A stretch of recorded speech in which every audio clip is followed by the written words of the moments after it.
Hi dears, ഞാനിന്നൊരു അവിയലിൻ്റെ റെസിപ്പിയുമായിട്ടാണ് വന്നിരിക്കുന്നത്. അവിയലിൻ്റെ കഷ്ണങ്ങളെല്ലാം ഇതേപോലൊന്ന് അരിഞ്ഞെടുത്തിട്ടുണ്ട്. ആവശ്യത്തിനുള്ള ഉപ്പും ഇട്ട് കൊടുത്ത് അവിയൽ വേകാൻ ആവശ്യമായ വെള്ളവും ഒഴിച്ചു കൊടുത്ത് നമുക്കൊന്ന് വേകാൻ വേണ്ടി വെക്കാം. ശേഷം അരപ്പ് തയ്യാറാക്കാൻ വേണ്ടി അരമുറി തേങ്ങ ചിരകിയതും 1/4 ടീസ്പൂണോളം മഞ്ഞൾപ്പൊടി, നല്ല ജീരകം, കറിവേപ്പില, ഒരു പച്ചമുളക്, 4-5 ചെറിയ ഉള്ളി, വെളുത്തുള്ളി, ഇത്രയുമാണ് അരപ്പിന് വേണ്ടിയിട്ട് എടുത്തേക്കുന്നത്.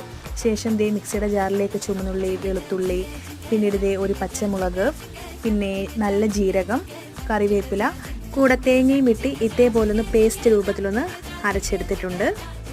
അവിയലിൻ്റെ കഷ്ണങ്ങളൊക്കെ ഏകദേശം വെന്ത് വന്നപ്പോൾ അരപ്പ് ഫുള്ളായിട്ട് അതിലേക്ക് ഒഴിച്ചു കൊടുക്കുകയാണ്. അങ്ങനെ ഏകദേശം വെന്ത് പറ്റാറായപ്പോൾ നല്ല പച്ച വെളിച്ചെണ്ണയും കൂടെ ഒഴിച്ചു കൊടുത്ത് കുറച്ച് കറിവേപ്പിലയും കൂടെ ഇട്ട് കൊടുത്താൽ സ്വാദിഷ്ടകരമായ അവിയൽ ഇവിടെ റെഡി ആയിട്ടുണ്ട്. പെട്ടെന്ന് തന്നെ നമുക്ക് വീട്ടിൽ തയ്യാറാക്കിയെടുക്കാവുന്ന ഒന്നാണ്. അപ്പോൾ വീഡിയോ ഇഷ്ടമായാൽ എല്ലാ രീതിയിലും എല്ലാവരും ഒന്ന് സപ്പോർട്ട് ചെയ്യണേ. Thanks for watching.